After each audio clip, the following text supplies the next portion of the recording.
متعدد لوگ سلیکٹرز کے عہدے پر فائز رہ چکے ہیں، چاہے عبدالرزاق ہوں، چاہے محمد یوسف ہوں، وہاب ریاض ہوں، اظہر علی ہوں، علیم ڈار ہوں، بے شمار لوگ جو ہیں وہ قومی سلیکشن کمیٹی کے عہدے پر فائز رہ چکے ہیں، سلیکٹر کے عہدے پر، اور عاقب جاوید تو وہیں کے وہیں ہیں، لیکن بہت ساری تبدیلیاں ہو رہی، پے در پے تبدیلیاں۔ اب دیکھتے ہیں سرفراز احمد بھی سلیکٹر ہیں، مصباح الحق بھی سلیکٹر ہیں، تو اب دیکھتے ہیں کہ جو پاکستان کرکٹ بورڈ کا اہم اجلاس ہونے جا رہا ہے اس اجلاس میں کیا ہوتا ہے۔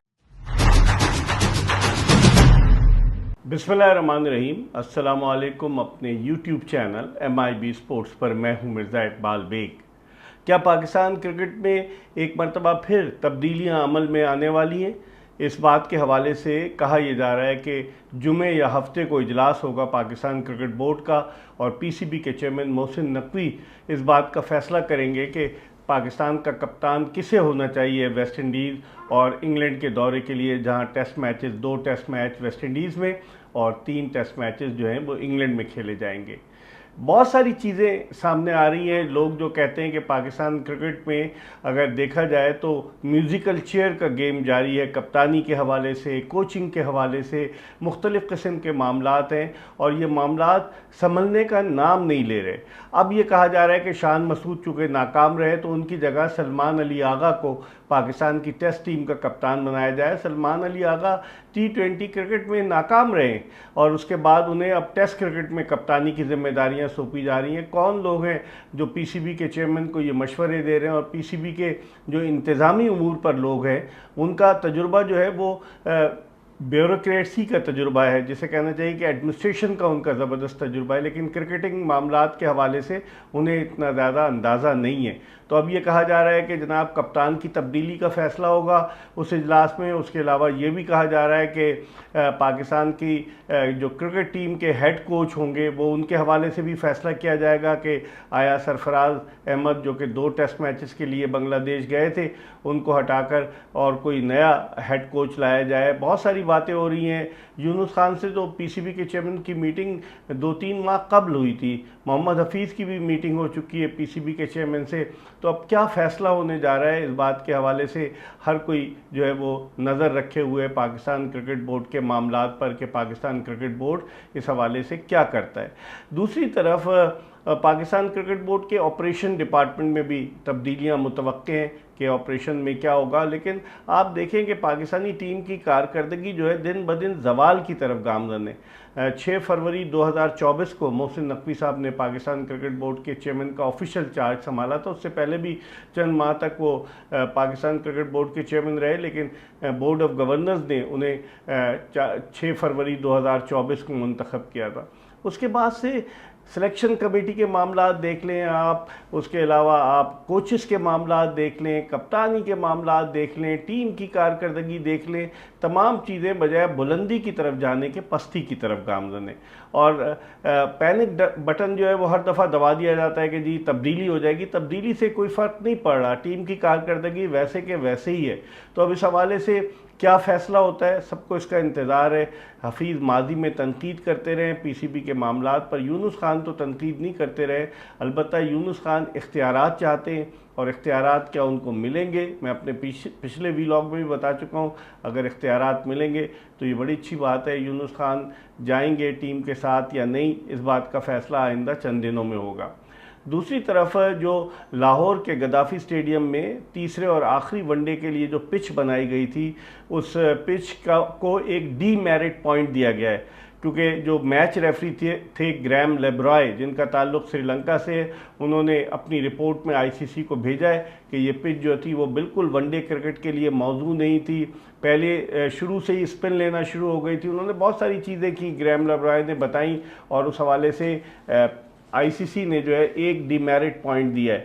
تو اگر آپ دیکھیں انہوں نے جو کہا ہے کہ شروع میں ہی اسپنر کی مدد کر رہی تھی یہ پچ، اس کے علاوہ جو ہے وہ اس پر جو ہے وہ گیند رک کر آ رہا تھا، بیٹسمینوں کو بیٹنگ کرنے میں دقت تھی۔ 14 دن کا وقت ہے کہ وہ اپیل کی جائے، لیکن اس کے ساتھ ساتھ لارڈس کی پچ کو، کہ جہاں پر انگلینڈ نے نیوزی لینڈ کو شکست دی، لارڈس کی پچ پر بھی جو ہے وہ تنقید ہوئی ہے، اور میچ ریفری اینڈی پائیکرافٹ جن کا تعلق زمبابوے سے ہے، انہوں نے اپنی رپورٹ میں ساری چیزیں بتائی ہیں کہ گیند تھوڑی نیچے بھی رہ رہی تھی، بہت زیادہ سیم ہو رہی تھی، تو اس لارڈس کی اس پچ کو بھی ایک ڈی میرٹ پوائنٹ دیا گیا ہے۔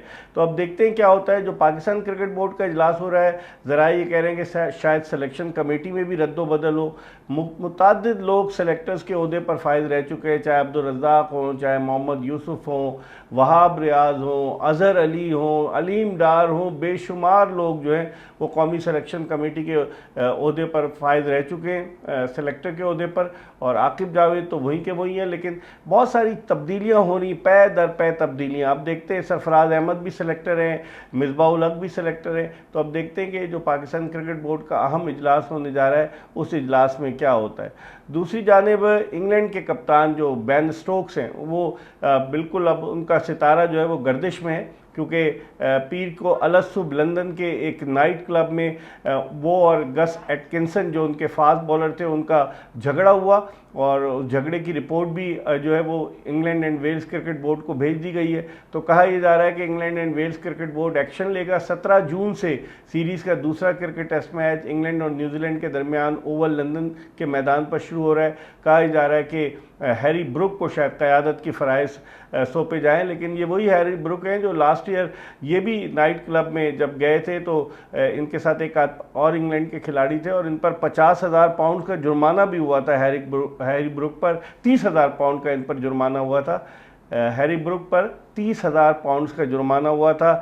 اور پھر اس کے بعد اب دیکھنا یہ کہ آیا انہیں قیادت سونپی جاتی ہے یا بیتھل جو ہیں وہ بھی کپتانی کے امیدوار ہیں۔ آئرلینڈ میں انہوں نے کپتانی کی تھی انگلینڈ کی ٹیم کی وائٹ بال کرکٹ میں۔ تو اب کیا فیصلہ ہوتا ہے، اور بعض لوگ تو یہ کہہ رہے ہیں کہ بین سٹوکس اس کے بعد جو نیوزی لینڈ میں پیدا ہوئے، انگلینڈ سے کھیلے، اس کے بعد بین سٹوکس جو ہیں شاید وہ کرکٹ سے ریٹائرمنٹ کا اعلان کریں۔ دوسری طرف بنگلہ دیش کی کامیابیوں کا سلسلہ کم ہونے کا نام نہیں لے رہا۔ آج بنگلہ دیش نے آسٹریلیا کے خلاف ڈھاکہ کے میرپور کے شیر بنگلہ اسٹیڈیم میں کھیلے گئے میچ میں آج انہوں نے شکست دی آسٹریلیا کو ڈکورتھ لوئس فارمولے کی بنیاد پر 86 رن سے۔ ناہید رانا نے بہت تیز بولنگ کی، اور بنگلہ دیش اب جس طرح کی وکٹیں بنا رہا ہے اپنے بولرز کو دیکھتے ہوئے، پاکستان نے پتہ نہیں کس طرح کی وکٹیں بنائی تھی جس سے ہمیں بجائے فائدے کے نقصان ہی ہوا۔ ڈی میرٹ پوائنٹ بھی مل گیا گدافی اسٹیڈیم کو، اور اس کے علاوہ پاکستان کی کارکردگی ہم خوش ہو جاتے ہیں۔ میں پہلے بھی کہہ چکا ہوں کہ ہم ٹیموں کو ہرا کر اپنی مرضی کی پچ بنا کر خوش ہو جاتے ہیں، اور جب باہر جاتے ہیں تب ہماری صلاحیتوں کا اصل امتحان ہوتا ہے۔ تو بنگلہ دیش نے آج آسٹریلیا کو ہرایا۔ مصدق حسین ان کے بیٹسمین ہیں، انہوں نے 80 سے زیادہ رنز اسکور کیے، وہ مین آف دا میچ رہے۔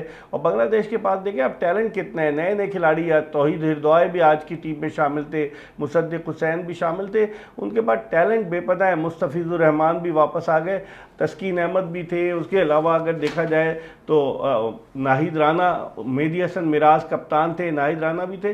تو بنگلہ دیش کی ٹیم سیٹل ہو رہی ہے، اس نے آسٹریلیا کو آج ہرایا ہے، اور یہ آسٹریلیا کے خلاف بنگلہ دیش کی جو فتح ہے وہ 21 سال بعد ہے۔ کسی ون ڈے انٹرنیشنل میچ میں بنگلہ دیش نے آسٹریلیا کو 2005 میں آخری مرتبہ کسی ون ڈے انٹرنیشنل میچ میں ہرایا تھا۔ تو بنگلہ دیش کی کارکردگی ٹیسٹ کے ساتھ ساتھ وائٹ بال کرکٹ میں بھی اچھی ہوتی جا رہی ہے، لیکن سب کی نظریں پاکستان کرکٹ بورڈ کے اجلاس پر مرکوز ہیں کہ کیا فیصلہ ہوتا ہے، کوئی نئی تبدیلی، کوئی نیا جو ہے وہ چیز سامنے لے کر آتے ہیں پاکستان کرکٹ بورڈ کے آفیشلز، وہ دیکھنا پڑے گا۔ اس حوالے سے ہم آپ کو اپڈیٹ کرتے رہیں گے، دیکھتے رہیے MIB اسپورٹس۔